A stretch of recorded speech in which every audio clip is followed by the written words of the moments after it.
মই আমৰ আচাৰ বনাবৰ কাৰণে আমখিনি এনেকৈ কাটি লৈছোঁ। কাটি 3 দিনমান পানীত এনেকৈ নিমখ দি থৈছিলোঁ। থোৱাৰ পিছত এতিয়া মই আচাৰ বনাবৰ কাৰণে মই এতিয়া ৰ'দত শুকুৱাম 2 দিন। আপোনালোকে ভিডিঅ'টো চাই থাকিব। এতিয়া সোৱাদ অনুসৰি আমি নিমখ দিম। নিমখ দিয়াৰ পিছত আকৌ হালধি গুড়ি দি এতিয়া আমি ৰ'দত শুকুৱাম, ৰ'দত দিম। হালধি গুড়ি হয় এইটো আমি ধুনীয়াকৈ মিক্স কৰি লৈছোঁ। হালধি গুড়ি আৰু নিমখ দি এতিয়া আমৰ লগত মিক্স কৰি আমি ৰ'দত দিম। এতিয়া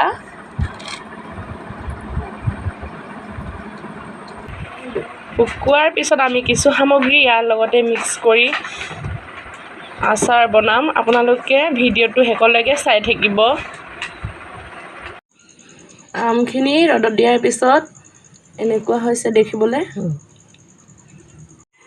আচাৰ বনাবলৈ এতিয়া প্ৰয়োজনীয় সামগ্ৰীসমূহ হৈছে এইটো হৈছে বগা সৰিয়হ, এইটো হৈছে জালুক আধা চামুচ, নিমখ আধা চামুচ আৰু হালধি গুড়ি কাশ্মীৰী পাউডাৰ আপোনালোকে দিবও পাৰে নিদিবও পাৰে।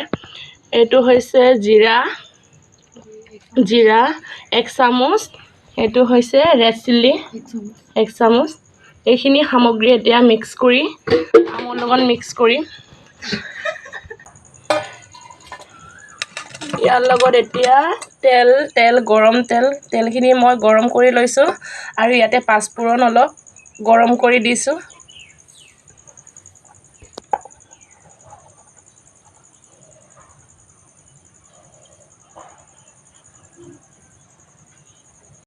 এতিয়া ভালকৈ মিক্স কৰি ল'ম। ইমান ধুনীয়া লাগিছে দেই। এতিয়াৰ পৰা আম, মছলা আৰু তেল সকলোখিনি মিক্স কৰা হ'ল।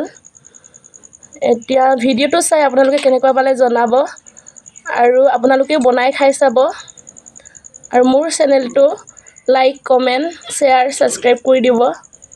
আজিলৈ